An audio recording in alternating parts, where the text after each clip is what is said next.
Media Services. We are your sidekick in business for social media, video production, and more.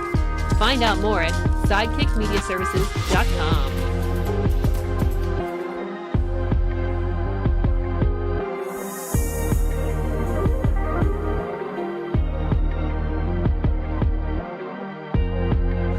I'm your pal in the mainstream media.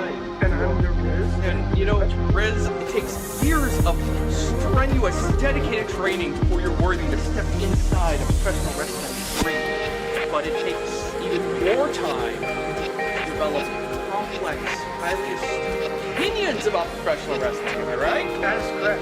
You know where we can find that? Yes. On Wrestling Ham. That's right.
Sidekick Media Services. We are your sidekick in business for social media, video production, and more.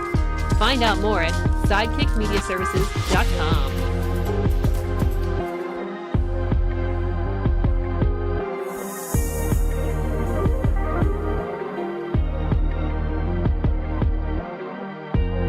Hello, friends. I'm your pal in the mainstream media. And I'm your Riz. And, Riz, it takes years of strenuous, dedicated training before you're worthy to step inside a professional wrestling ring. But it takes even more time to develop complex, highly astute opinions about professional wrestling. Am I right? That is correct. You know where we can find that? Yes. On Wrestling Ham. That's right.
Show is a member of the Sorgatron Media Podcast Network.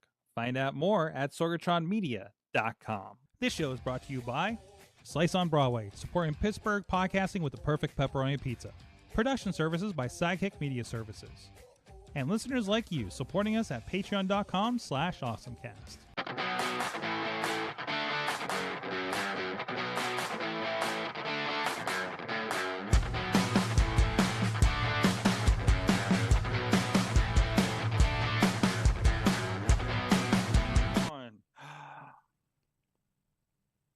It's time to get geeky, get awesome. It is the AwesomeCast. I'm Mike Sorg at Sorgatron on the social medias, live from Ann Arbor, Michigan, in a wonderful hotel room. Here we are. Well, I'll give you the tour here in a minute. But we have with us in Sorgatron Media Studios, helping with the ones and twos, a physical button pusher, a meat puppet, if you will. Mac Harlins of the Mainstream Media is with us. Hey, Sorg. Nice to be here. Always a good excuse to be on AwesomeCast, so it's my pleasure sitting here, holding down the fort, protecting the house, and yeah, it's going to be fun. I'm trying to remember. Have you done this show before? We've had to have done this situation before, right? This is not the first time I've been in this seat during one of your podcasts, but this is also not the first time I've been on AwesomeCast. I've been on at least one other time. That's what I But figured. this is a new experience for me on the AwesomeCast, pushing buttons, watching your back, here in the control room. Yeah. This And is I'm loving interesting. being on the Zoom. The last few times we did this, I made a mock studio and hacked things together, and I was like, "Hey, Matt, are you available?" So I don't have to stress over that kind of stuff. And just walking it through, and we'll talk about that in a minute here. But also, we have with us from Studio C in the Big D of Dormont, Pennsylvania, is the Chilla. How's it going? I think what Matt doesn't tell you is when he comes to the studio and you're not there, he doesn't wear pants.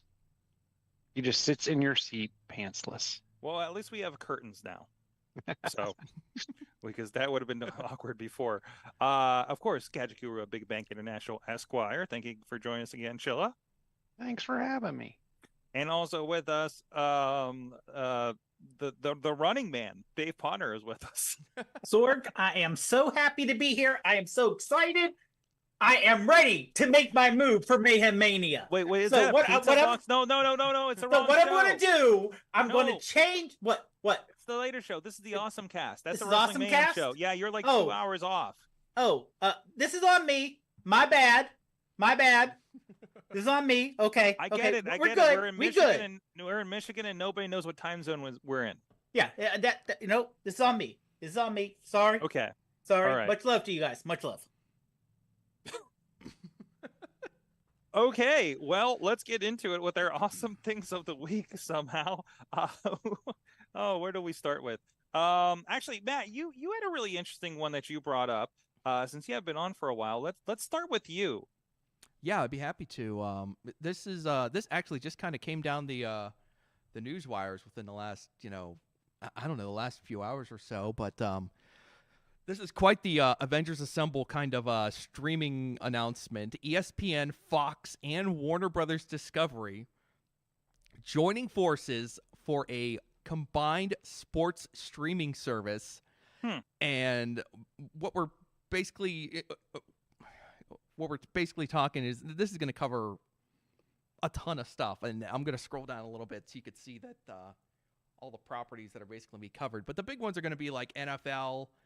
There's definitely some NBA and MLB, but like March Madness for the NCAAs, and then the NFL obviously is the biggest of them all, and all sorts of other stuff. And apparently this is also going to mean apparently ESPN Plus is going to be folded into this. And I mean, as far as a price point at this point, I was just scrolling through my social medias before we went on, and I was hearing like $45, maybe $50 a month for this combined streaming service, which sounds steep, but this is a lot of sports streaming content. And apparently this will also cover the linear cable channels that are within the underneath the Disney and Fox and WBD umbrellas. So you'd be getting a linear, live, TNT, TBS, True TV, ESPN, all this stuff kind of lumped in under this same thing. So it's kind of crazy to see how like the fractured streaming landscape continues to it continues to coalesce bit by bit as time goes on. Is this they just launched and I think they just launched the pay version of the Bleacher Report expansion for Max / HBO Max, whatever. Is that getting folded in this as well, or is that unclear? I would assume that this would spell the end for Bleacher Report or BR Live or whatever they're calling it at this point, because and another thing they pointed out in this thing too, they're apparently not going to be going with any kind of like existing streaming architecture. They're going to build this entire service from the ground up, and I believe they hope. Yeah, it says so. It says so right here. Fall 2024. That's quite a timeline. So hopefully they've got the ball rolling on this stuff already. But yeah, this is quite the quite the collection right here. So it'll be interesting to see how this plays out and how this is going to affect. Inevitably, you got to think that other networks are now going to join forces as well to counter this move. This is just like the bigger getting bigger and bigger. as they go forward. Also, this is not going to mean the end of like Max or Hulu or like Disney Plus. Apparently, like those will still exist, but they're probably going to try to do bundling offers with those. Yeah, I'm kind of curious because ESPN Plus is part of that Hulu Disney bundle. So I'm wondering if that is just going to supplant that maybe, but if it's going to be that much more expensive, So I think there's going to be a realignment there. That's interesting because we're talking about all the mergers and stuff. That's how they're trying to compete with each other. The fact that they're all kind of teaming up like this, something like this, but also like Fox, like what is Fox right now? And also kind of hilarious that Fox is teaming with the company that bought all the rest of their properties too. So I mean, it definitely makes it convenient. I mean, yeah, they did acquire Fox or like 20th Century Fox, but yeah, they're definitely kind of gobbling them up. Yeah, not the television, not the sports, not the Fox News or anything like that. Like those are all under what the News Corp banner or something like that, right? Yeah. So no, very interesting. So Matt.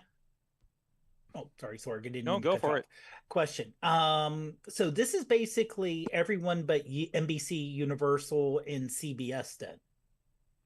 I mean, if you're looking at the major networks, yeah. But if you can you scroll down on the page you had I'm trying to think what CBS has in terms of. They used to have the Masters, but I think that went to NBC. Is Masters Golf? It's included. So, but not the U.S. Open. I think they're sharing the Masters rights. Okay, so golf doesn't have the U.S. Open, and that's a biggie. And that's NBC Universal. That's NBC Universal because the Golf Channel is owned by NBC Universal Comcast. Yeah. So, something else that I noticed, unless they don't consider this sports, is AEW. Do they consider that part of the sports package, or would they be considered just TNT drama? Yeah. And for those that don't watch our other show, All Elite Wrestling is what we're referring to. Yes. So. The wrestling, the prograps. The pro wrestling. But as a pay-per-view, it's $45 a month, but you can say, hey, we're going to give you a wrestling pay-per-view 6 times a year. That's a way to get more people in on it. You know how UFC works, Dave, right? That it's additional fee, yeah, you right? pay for ESPN Plus, whatever that is a month, $10 or whatever, and then you pay like $80 for a freaking pay-per-view. So I'm hoping we don't lean, like we've been kind of afraid that something like WWE was going to lean into a model like that. Yeah, but I don't think it's going to. I think they're making more money off these deals with Netflix. than anything else. Yeah, with Netflix. Netflix and anybody else. Well, yeah, that pretty much confirmed we're not going to get that for at least 10 years. So just to circle back to Dave's original question, I believe that. And this is, again, like off a lot of the chatter I've seen, and this announcement's only been out for a few hours at this point. But I believe that the consensus in the circles I was checking earlier was that WBD has always considered AEW part of its entertainment lineup, and not part of its sports that lineup. Does make sense. But it would have been, I mean, what a reveal that would have been if they would have been lumped in with this thing. But right now, yeah, it's UFC. That they do have a combat sports section here for UFC and Top Rank. That's boxing. And oh, they got NASCAR on there too. Yeah, and it's Formula One. An enormous amount of huge sports I'm kind of interested also to see, is this going to only be the sports themselves, or like when you have like the NFL Network where they have all the shows, and you have the Red Zone, and same thing with Major League Baseball Network and NHL Network. They have all the additional parts, like ESPN with like a sports center thing. Will they have, here's our NHL channel with all the games, but we also have our talk about it, and you can keep up this way, or what else is included? Because for $45 a month, if you can give someone, especially some of the fantasy players, here's all the football games, and here's all the updates. And by the way, also for all these other things, people will pay that, no problem. Oh, yeah. And NFL just did a deal with YouTube TV to do the Sunday ticket. I would doubt that they're going to give you all the games. It's probably going to be only the games that are underneath the Fox, ESPN Yeah, it feels like umbrella. everybody left over is taking all their rights and putting them in a bucket and saying, "Here." And Yeah. it's interesting too because like some of these leagues have been negotiating like separate streaming rights as part of their new TV deals. The NHL just did that with when they did with ESPN. There's a separate there's a broadcast NHL rights package, but then they sold like a huge streaming rights package to ESPN, and ESPN just dumped all of it onto ESPN Plus, and yeah, it's kind of double dipping. If you can do it, it's nice, right? It will be interesting to see legally how, because I hate to say the legal part's going to be the weirdest part of the whole deal. Legally, like you said, with the rights, well, because you bought it to ESPN and now ESPN owns a third of the new network, it's somehow streamed up, or will, they'll say, no, we went with you, we didn't go with this new network. We need a separate thing for that. Yeah, and, these rights don't last forever, too. You know, they can change over time. I should also, I'll mention real quick here, we didn't mention the World Cup is on here, too. Soccer's World Cup, so that's a huge property. It's a big deal. Does it give the option? It would be interesting. Like I've seen, I can't remember what it is, something Murders in the Building, I think, which was that Hulu or was Only Murders in the Building? That's a Hulu. Yeah. But they recently started broadcasting that on TV. So I'm wondering, does this give Fox the ability to kind of give to cord cutters on those or contracts? Right, and that's where I'm wondering, like some of the sporting events may now show up on Fox, whether it's like a Wimbledon or something along those lines, because I saw that on there, which I'm guessing today they don't necessarily have rights to. So it also gives those sports the ability to be potentially seen more broadly. Well, let's bring it around to another kind of streaming then. Chilla, what is your awesome thing of the week? My awesome thing of the week, and I've reviewed their products before, is a new device made by Elgato. It is the Game Capture 4K-X. It is part of their new 4K line. It actually is a USB-based device. I like this because then I can plug it into numerous machines. And the thing, I haven't ordered one of these yet, but based on some recent learnings, I will be. It does 4K up to 144 frames per second. Pass through for 144 frames, 120 frames. It does variable refresh rate. It does 1080p at 240. The thing that I thought was really interesting about this device is they've always supported very well the Windows and Mac OS and various streaming platforms, whether it be OBS or Streamlabs. This is their first device. If you have any USB-C based iPad, that could be a Pro, it could be an Air, it could be even a Mini, as long as it is not Lightning, as long as it does not support the phone. I was interested in that as well. You can plug this device in and use your iPad as your streaming device instead of your laptop. So no need, if you just want to, kick out a stream of you playing Switch while you're remote, this will let you do it. And then it will also let you kind of bounce out to any additional large screen. So in your hotel room, if you had a large screen there with an HDMI port available, plug this device USB-C to USB-C into your iPad. You got your stream, plug your Switch into the dock or into the Elgato device, and then plug it into your TV, and you got a nice big view of the game. Grab your controller, sit back on your bed and enjoy while you stream out. So I'm interested in also how this works, because I've noticed Streamlabs also has a iOS app where you can stream right from the device. This also supports their face cam additional technology. So if you have your phone with you, you can use your phone's camera as a camera input. So pretty cool tech.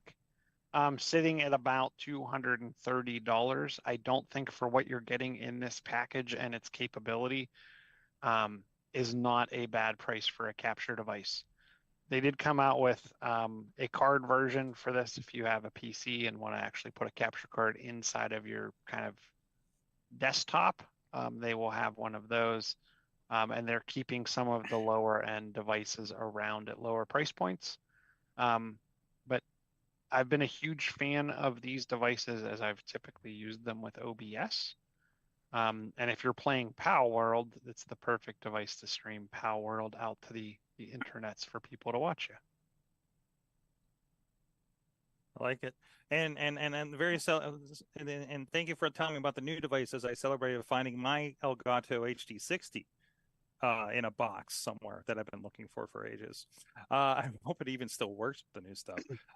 So that's awesome. So the iPad, the iPad thing is really interesting. Not that I have a new iPad that we could do that with, but Well, actually, Chilla, I went to the link you put into the doc, and down below it does give a list of for the 4KX the devices it works with, and it says tablets, iPad Pro 4th gen, 3rd gen. So it will work with the Lightning to HDMI adapter. Oh.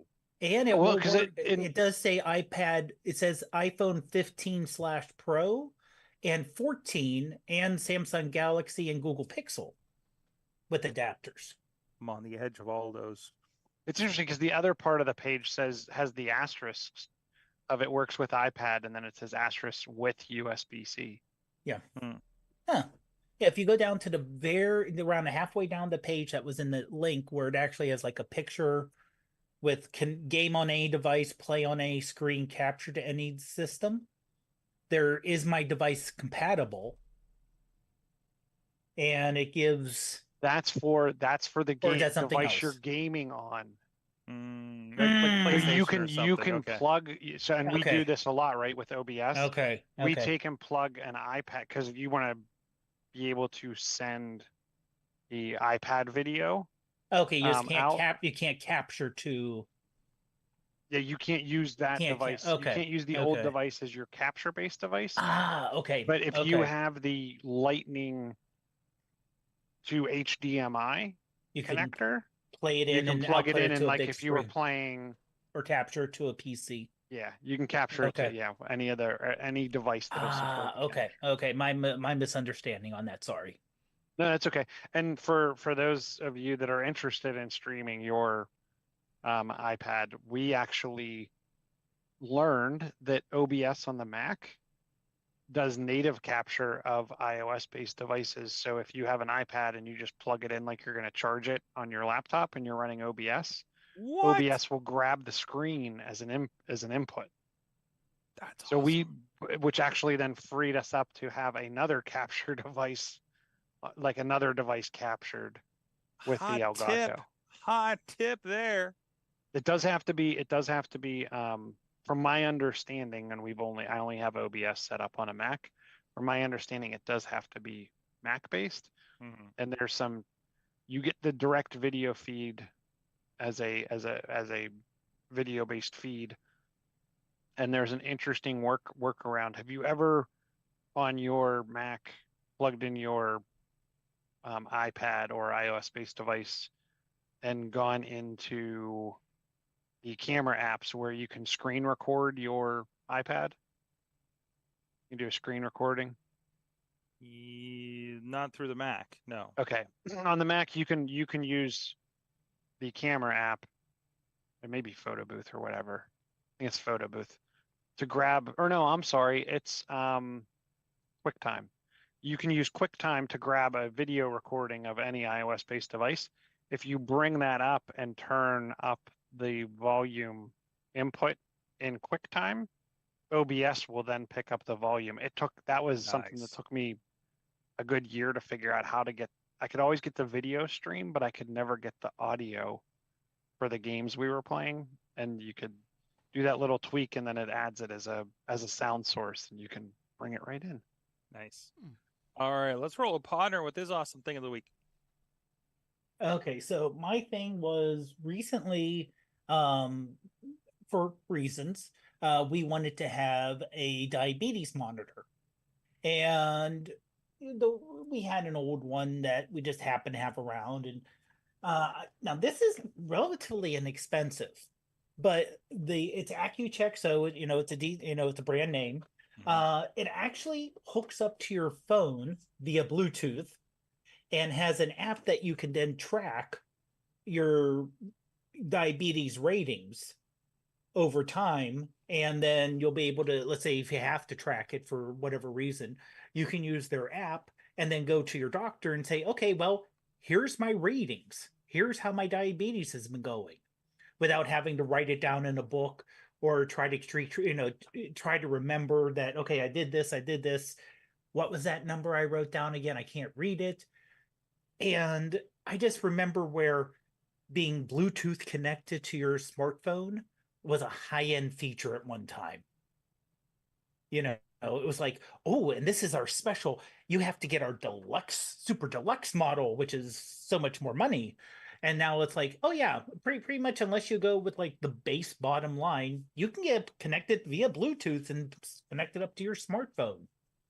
So it was just kind of like, oh, this. I also kind of like the name of the. Of course, they have to mess up the spelling. The My Sugar, SUGR, but so they can copyright it. But yeah, it's just kind of, the fact that your smartphone can be kind of the center of everything health related now makes it so much easier. Now, is that of course link into your health app, so you have that all in one place with all your other stats? Yeah, you can do it where you can allow it to do that. Yes. Excellent. I think it is you have to opt in to do it, which is good. I'd rather have the opt in versus the opt out option. Yeah. No, yeah, because that's where that's important. Because like I'm still using the Wellatory app, and it's still like pulling some interesting things. It's pulling my food in. It's saying, hey, when you do this, this is what happens to your sleep and things like that. And even just having all that stuff, just be like, here, doc, this is what's happening. I have not had that experience yet. I'm way past my checkup, and I'm like, I do kind of be like, hey, is this helpful? In here, is there anything else you should be looking at? That would, be helpful with trends or anything like that, to see if I'm doing okay, am I doing better? Other than just saying work out more. Now, one thing is nice though, and this is an update for the latest update for the Apple Watches, for the Apple Watch operating system. You can now just say, let's say I'm due blood pressure twice a day. I take my blood pressure. It's not hooked up Bluetooth. I can just say record blood pressure, 140 over 95, and it'll put it into my health app, just like if I typed it in. Okay. But that was a brand new update within the last couple months or so to the Apple Watch OS, just for privacy reasons, because it's going through Siri, and I think you have to have a Series 9 watch, because the Series 9 watches now do Siri on device versus having to go back to the server, and they don't want to have anything that could be even possibly close to health related going to their server. Oh, that's cool. That's cool. Awesome. So my awesome thing is just the fact that we're doing this right here. Like I said, I'm here, and we see it's kind of my storage locker for all the equipment that's down in the conference room right now. We're out here for the Auto Drive Challenge. Of course, we're at the winter workshop, so just capturing some sessions and things as we do every winter and February and September. I think we come out here for the fall kickoff. So a lot of fun with that. But also, like, I just and also, like, there's a lot with this. One, I overthink things, because I'm used to going in and doing like we're doing at the other end of this hotel, where we set up a whole thing with hardware to make sure everything runs and reliable, because it's a corporate thing. And then I come and do a show like this, and I forget, like, oh, most of the stuff's okay to do it on its own. This is a webcam on a freaking MacBook, and I think it looks pretty decent. I'm not really good for it. I'm not moving 4K Chilla over there, but but who is? And even the fact that, like, yeah, it's really just a laptop sitting here, and I got a Zoom, and I believe that I can also I discovered this thing again, rediscovered this thing. Oh, it's not going to let me do it now. Hold on a second. What do we How want do to I do? how do I get it to do the thing again? Hold on, I'm What- gonna go away. I'm gonna Wh- go while, away. while you're figuring that out, what are you using, the hotel network, or are you using? Yeah, I'm just on Hotel. Well, you using- the DoubleTree Ann Arbor North has tremendous Wi-Fi. Wow. I mean, it's pretty good for a hotel. Like No, I'm paying the $5 a day. I'm getting 30 up and down, so it's been good. Yeah. I uploaded, like, it took 5 hours, but I uploaded all of our video from our site visit, 4K video that we did over 3 hours, and it's functional. You know what I mean? It's not Mhm. like the 300 meg that we're getting at the studio or nothing, but I can get stuff done. So it's kind of nice here. Now I was trying to show you because I did this earlier, and now I forget how to initiate it, because you can pick your iPhone for your camera, but it I think because I did it once, it says I'm not doing that again. So but no, yeah, and I have a Zoom H6 over here that you can use for a pass-through. It's a $300 Audio Technica headset. This is actually what we use for our commentators for pro wrestling and MMA. I had one. We're not using it for this, but I have everything. I bring everything for these big gigs. Like, we just we bring every bin, everything we think we could possibly need, because we're not thinking of something that we don't want. We don't want to be kind of stuck, especially on a big show like this, right? So and Matt says I'm sounding pretty good on that side. So, and also that Matt can do this, knows how this stuff works, enough that I can walk him through it and everything. He's done this a couple of times. I know he was having fun because I was remoted in to the studio computer to run vMix, and then I remoted into the computer on my desk to open up ATEM to fix the audio, because for some reason it doesn't work on the vMix machine. So I'm actually still logged into two computers back there in Pittsburgh as we're doing this, and then Zoom calling in and coming through the system. So I mean, and I know people do, like, seeing the Jagoffs do their show with StreamYard, or no, Streamlabs. No, not StreamYard? Streamlabs. Oh, no, it's not StreamYard. Switcher Pro on iPads and iPhones, and seeing what they're producing over there. And of course, if you're nitpicking and looking some of that stuff, certain things are definitely not as good as if I'm doing it with like a bunch of 4K cameras. They're $4,000 a piece or anything like that. But for talking head stuff like this is fine. You know what I mean? I always go back to the $1 million studio somebody built a decade ago or so, and I think they're still pushing things at 720. So and they use the cameras that we have there in the studio, the older ones.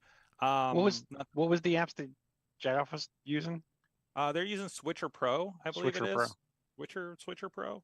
But he's real big on it, and I saw it. They have 3 people on it going over it. They have somebody with the Zoom capturing audio. It's really interesting. Chilla, on a Friday night, you should go down there to Q92 and watch them put the show together. Guys, we should do a field trip That would be fun. together. By the way, I'm going to put it in a Slack. I'm going to, whenever I have a free Friday, I'm double checking, because I know they had to move some dates. That the Jagoffs may be doing this Friday, and I'm in town. I don't have to do my thing until 9:00 that night in Southside. So, and it's like 5:30 up there on McKnight Road. So that actually would be a fun thing too.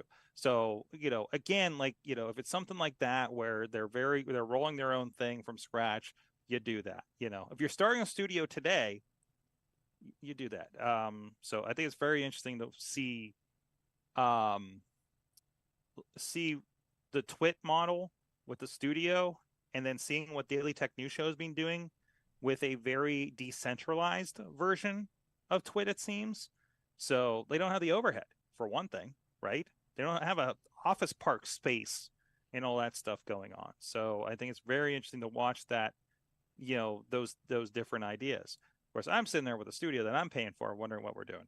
But I think we're utilizing it for some other things too. So, But you actually have people coming in a lot too. I do. Yeah, no, we do have people clients that come in. Like, we're But- not doing the network and that's it.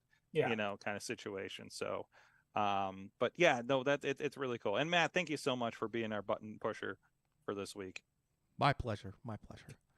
And also, thank you everybody that's been supporting the show, of course, over on our Patreon, patreon.com/awesomecast, where you get this show as well, supporting us, helping us keep the servers running, as well as getting some extra content. If we have time for it, I want to tell you about the auto drive accident that I learned about today. And Chilla, I think you'll be a little too far gone, but I think I found an interesting problem with Apple dongle compatibility that I got a dongle problem I want to share with you guys. So we'll see where we go from there. But thank you, everybody that does support the show and does get that content. Coffee Club level, our friend Cynthia Klosky, longtime supporter, of course, from the good old days, pre-AwesomeCast practically. At the family show level, Michael Fedor, Matt Weller, John DeGore, Dave Podner, spouse of Rooster Fair at roosterfair.com.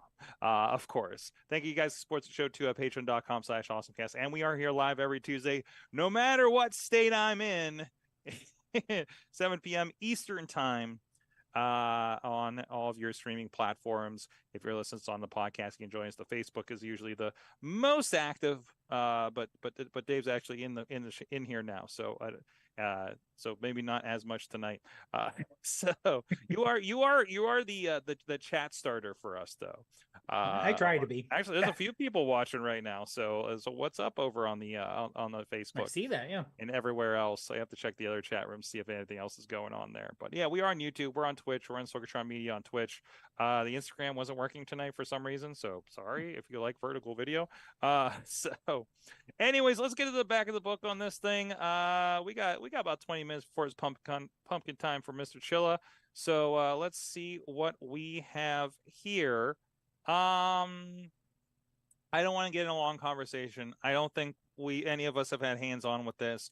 I don't want to do more than 5 minutes on this. Apple Vision Pro is out. There's videos. I saw iJustine swimming with it on. Casey Neistat is skateboarding through New York City with it on. People are getting pulled over wearing it, driving their cyber trucks. So great. I think we went Google Glass on this way too quick, guys. But generally, what do you think of what's going on with the over-the-top antics?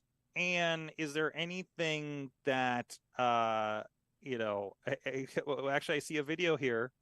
Who put this video of maxing out screens? No, that would be me.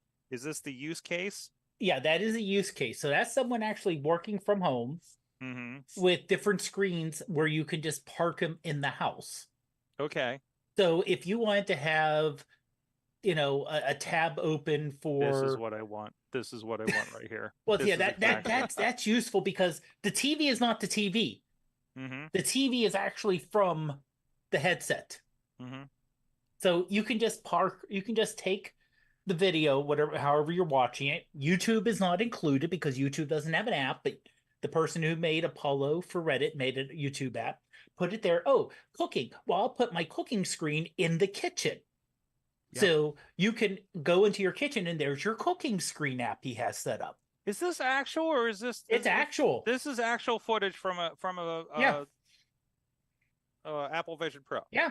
I mean, well, let's put it this way: as much as you can trust stuff on the internet, but yes, he's saying this is. You can see this is because this guy's hands look like BS. Okay, well, I have some question marks on that. Okay. And I don't know.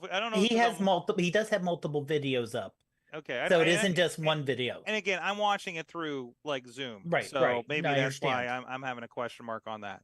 Right. So, but like this is what I want. Like this is what I want out of AR and the internets and stuff. It's just throwing the screens everywhere, right? Right. And I mean that's the idea is that Missy runs more screens than I do. When she does stuff, she's got 3 screens up. She would love something like this. Yeah. Except she runs Windows. But other than that, I love the cut the rope he's on playing the side with, here. yeah. So if you're on audio, like this person is going through their apartment, very nice apartment, and walking around, and actually you see kind of the bleed over too around the corner, like it wasn't setting right. So that there's an imperfection there, and yeah, there's just displays. There's these fixed displays, whether it be pictures, whether it be writing stuff on the refrigerator, a cookbook on the table, and again, it just kind of floats it's kind of pinned to objects in your apartment for everything. So that is it. And again, this person is walking around and just walked through, has cut the rope. And that's not what they expressly say it's for. You have the battery pack and everything, but everybody's figured out how to tuck the battery pack in the back of their headband. So the reviews have been kind of, hey, we don't know. This is interesting. It's the best of its kind, but we still don't know what it's for, and there's still some imperfections. Like that's the highline that I've seen from a lot of things. Chillo, what have you been seeing on that? I've been following it. I'm definitely interested. You're probably the first one that's going to get one on your noggin out of the four of us. The cool honest. thing too that I saw was you can actually bring up your Mac display. Yep. In there, which I thought was really a really great idea. I was thinking like, hey, wouldn't it be cool if you built like a digital geocaching game where you could leave nuggets around the world, and kind of do like a hide and seek. Give me Pokemon. Just give me Pokemon Go on this. Yeah, give me Pokemon Go. I'm surprised, and maybe you've read why. I did not read why. Like Netflix and YouTube are not bringing their apps to this, and I'm this really? is a play on the recent App Store cost structure shenanigans. This is a weird. We don't like what you're doing, with your because that there's some changes they made to. Some you can use outside payments, but we still get this percentage kind of stuff, and I think they're very much like we are not down with that. We're not going to support your fancy new device, guys. But Disney is and everything. So, and you still, of course, can use Formula One race looked awesome on this. So again, interested. One thing that I want to try to figure out is. I'm guessing this isn't going to be on a yearly refresh cycle, but that is one thing that worries me. Like, could you imagine Vision Pro 2 coming out this time next year? Well, the Apple Watch hasn't completely been on a yearly refresh, has it? Or the iPad even? The watch almost has been. It's been close. The iPad hasn't been. They didn't come out with any new pads in 2023. But they realized that they took a huge stock hit on that, and now I think we're going to be back to yearly iPad refreshes because it actually caused an issue for them financially. But I think that, well, honestly, with the iPad and the Apple Watch, if you have a 3 or 4 year old device, it's no big deal. As long as you weren't. So, and I've experienced this only twice in my Apple fanfare life. If you bought, was it the iPad 3? It was the first 6-month one. Yes. Which I owned. And you're that guy. Chill is that guy. And if you bought, to me, the first gen. Well, watch, the first gen iPad didn't have a camera either. Nope. So I would say I have the third gen as well. So, but I don't. Well, like I said, I can see them coming out with maybe next year, coming out with a new version that will be a little more refined and the cheaper version. Or does this just become the cheaper version? I think they're going to iterate. I think they'll move these down and say, okay, now we have this. Hey, we fixed this. This is a little bit better display. Yeah. The displays are now. The only thing I can think of is pipeline, right? Like, are they ready for all these kinds of components to upgrade and change out year after year? So like that's. But I think it's an exciting thing for them to iterate. I think the people purchasing these are the people that will purchase the next one already, but it's going to keep ratcheting down until you and us normies are like, yeah, I think I can drop $1,000 on an Apple Vision, Mini or whatever the heck we're going to call this thing. I'm not going to get the 30, it's the Pro, it's a Mac Pro, right? It is the Mac Pro of nerd helmets, but we started with that, and it's going to get moved down to something else. And maybe not all of us need that Pro, whatever that's going to be. Or, oh, that's really nice. Oh, but last year's is going to be this match. That's my entry point. And maybe you're the person that gets the late model ones, right? Mhm. And that may be okay. I don't know. Well, I don't know. This is nothing. This is like nothing else. There was a really good breakdown about how Apple devices are. The phone came out at a time where it's like, oh, we do want to communicate with everybody all the time with a device in our hands with the internet. Oh, we do want something on our wrist that gets our notifications and gives us fitness and does these couple of other things, right? Like they moved into these spaces, and this is like opposite because it feels like it's very one person, right? We're still figuring out that answer. We need, tell me what this thing is for when we get to the series 2 of this thing. Or series 3. I mean, the Apple Watch was the same way. Remember, they didn't really emphasize fitness too much. Yeah, Yep. in version 1 or version 0, really, they didn't emphasize fitness. It Right. wasn't until everyone started to use the fitness, and then they really pushed the fitness aspect. Exactly. Matt, as our mainstream media guy, what do you have been thinking? Have you been catching anything on this thing? You know what? Sorg, the size of this thing is just such a barrier for me. Like I just don't know. Not like, the cost. I mean, look, if you're gonna spend a lot of money on something, then yeah, you can understand it. But Yeah. like you guys were just talking about when Apple first rolled out the watch, and how quickly that was adopted by everybody. But it was just because it was just kind of like, it was so easy to just kind of like, it wasn't like, I mean, you're not walking around with a giant thing on your head. You just have something on your wrist, and maybe your jacket's covering up or something like that. Or if you have your iPhone, you tuck it in your pocket. Or if you have your iPad, you put it in your bag or something. But this thing is just like, it's so in your face. And so you mentioned I can't wait for the Vision Pro Mini. I can't wait for the Vision Pro Mini. To like get this thing micro. down to a size I can't that's wait going to work till for everybody. To our glasses. All of us are wearing glasses on this show, and that's what it's going to be. I'm really tempted with those Facebook Ray-Bans just for the promise, Well, have you seen the I've seen ads like this on some of my social feeds, and it's screw in prescription lenses for your virtual reality devices now. Yeah, Mhm. they have Zeiss. You actually have to get fitted for Zeiss Well, lenses. not the Vision Pro, not just the Vision Pro, Yeah. but for like the Meta Oh, Meta You gets can them get too. those for Meta. Yeah. You can get those for for almost everybody for the other now. ones. Yeah, now they're really pushing because Apple came out with, oh, we have this built in where you can get your lenses for $200. So they just made it an upsell for everybody else. Mhm. But and again, Jill, you're my Meta Quest person. Like, do you really need to? Like, I know using the old Samsung Oculus, like I didn't mind having the glasses on. I don't mind it, but I will say, if I could go glasses free, It'd be nice. It's less cumbersome. it would be. It's another one of those things, right? Like, I wouldn't do it yet because I've gone through Quest headsets like at every turn.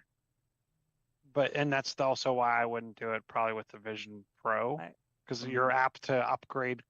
It's a hefty price, but I will say it is more comfortable to not have your glasses on. And to me, as they've gotten the devices lighter and smaller, it gets less comfortable wearing glasses in my mind.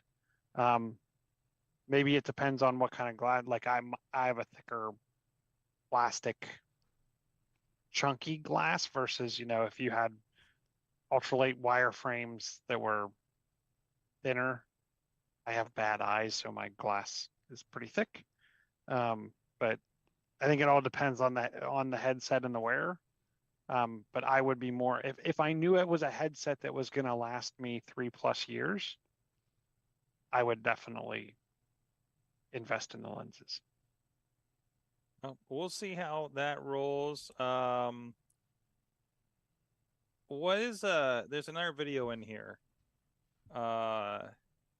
About the showing VR video. What is this? Yeah, that is, I don't recognize the one person. Our one is Marquis Browling, but it jumps to where you can have they had a virtual F1 car, and that they're just, if you look at them from a distance, you're just standing around a blank floor, but from their headset, they're actually like, oh, here's the F1 car. Let's take the back off, and we can see where the engine is, and we can go here.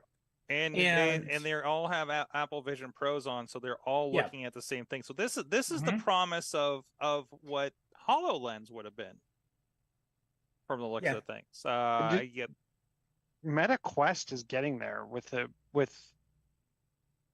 2 and now the 3, and it's even better with the 3. Like I could Matt, pop that video ahead just a little bit, and you'll see the F1 car that they're standing around too. Stand by. So yeah, stand by. You can play Legos together. There's a number of games that you can play together. And you can kind of interact in the same room with various VR objects. And again, we don't expect a family of 4 to buy VR helmets for everybody, but that's more, hey, buddy, bring yours over. To me, it feels like the old original Game Boy thing where, hey, bring your copy of Tetris and let's play.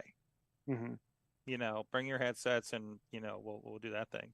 Like a LAN party. You don't need a link cable, though. No, you don't need a link cable. That's just the Wi-Fi. Just the Wi-Fi password is all. But still, no, I think that's really, really cool. No, those are the kind of things where, when those become functional, obviously, something like this is probably going to, just like anything else, I think it's going to be more there actually was some kind of subtext about industry is picking up on the Apple Vision Pros, but they don't talk about it a lot. But if you see in the trades or something, I think they are. It's very strange. But a lot of people who are just probably buying in bulk and not saying they're buying it, mainly because they're still trying it out. And they don't know exactly, but they see like the videos on screens, like, okay, here's your 3D model of your sports car. So now we can see how things get together and put together. And auto manufacturers using this. Yep. Using for 3D models and working out things and manufacturing and how things move around. You just don't want to be known as the company that spent $100,000 on a VR headset from Apple that your investors look at and think, why are you doing this with my money? So they may be doing a little behind the scenes. And I think you have to calculate what the return on the investment of that looks like. I've talked to a couple companies that have used it in training for warehouses, and they cut the training down from it was 6.5 hours down to about 25 minutes. Because you're not walking around these vast warehouses to actually do the training. You can perform them in VR. I've heard, that's the primary use case. I've heard. I talked to someone that was talking about doing a virtual data center, and if you wanted to learn computer repair or something like that, you could kind of map out what a data center would look like. There's certain things that you could do as a person that got to check out the HoloLens and figure out how to repair a farm tractor. And there was also one that was that was interesting, that a lot of agriculture demos for the HoloLens. But so HoloLens showed the promised land, didn't deliver, fell under, R&D project, pretty much, right? I think some companies bought. Apple Vision Pro seems like the thing that will bring that back around and make it functional. Mainstream. Yeah. So I mean, this is where it doesn't pay to be a first adopter. And I don't know. I feel like Google Glass kind of set the groundwork for the HoloLens. It's not good to be the second and third adopter either. So in the long run, that's good. And Apple may find out that it's not good to be the fifth adopter or whatever this is, right? So or they're the first adopter of whatever this new version is situation. So it's very interesting. It is interesting how they are mixing the AR VR situation, although they don't call it a VR line is very interesting. All right, so before we get out of here, let's talk about something that we can actually all play with here. Because I'm putting this dongle aside for later.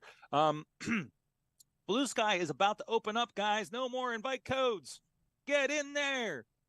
That means maybe I'll take. You know what? Why haven't I started an AwesomeCast over there actually? Because I have all kinds of invite codes. I can just use them on myself, right? I can self Blue Sky. Anyways, no, they're going to open up here.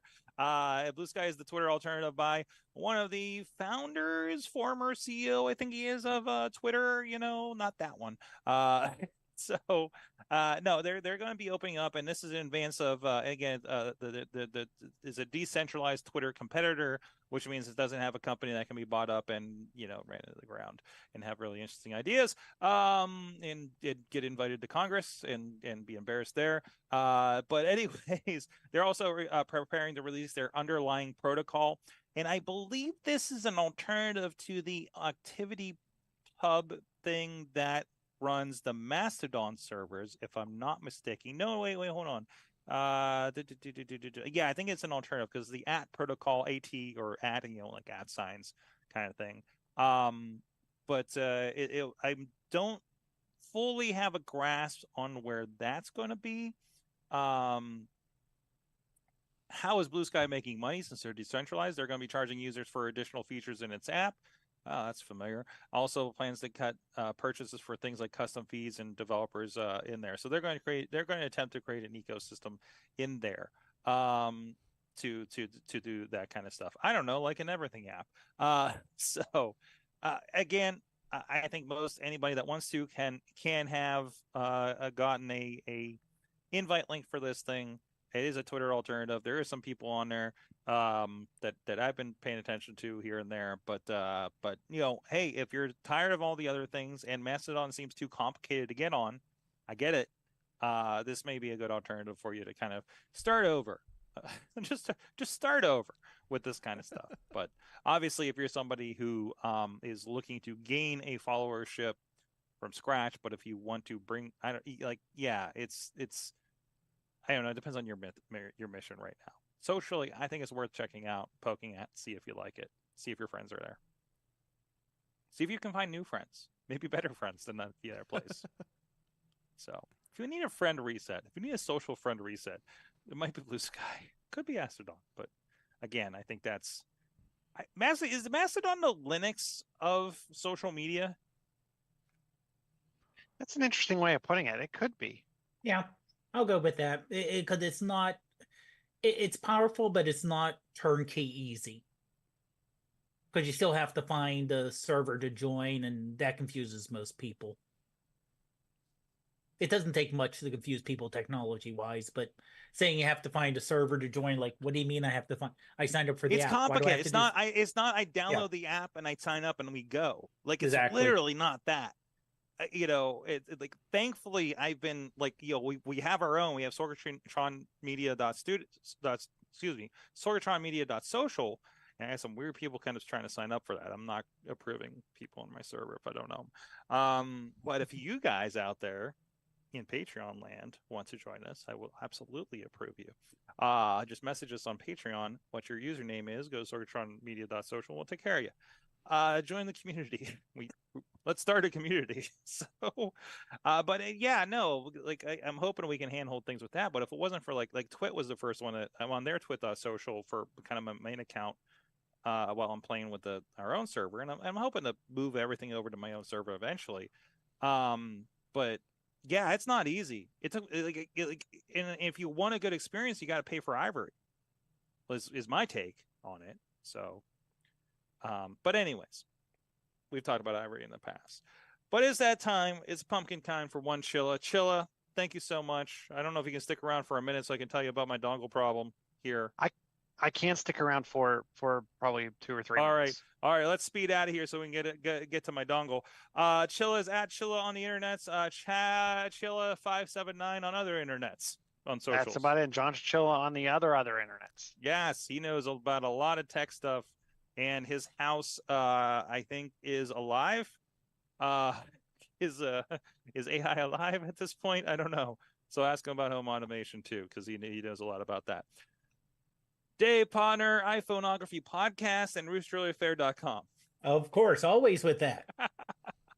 And of course, Matt Carlins, he is the proprietor of the Mayhem Mania over on Wrestling Mayhem show that we're going to get into later tonight, and has a lot of and if you want to, and just ask him his take on pro wrestling journalism.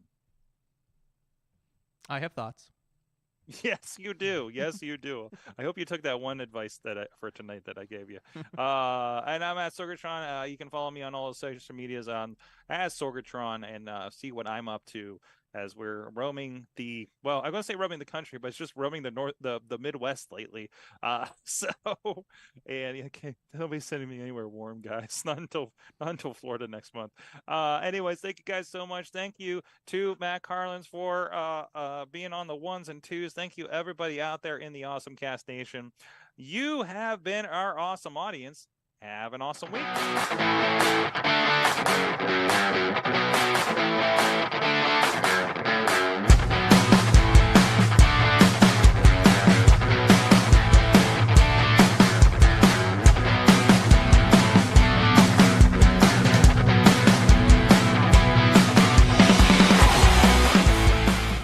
This show is a member of the Sorgatron Media Podcast Network. Find out more at Sorgatron.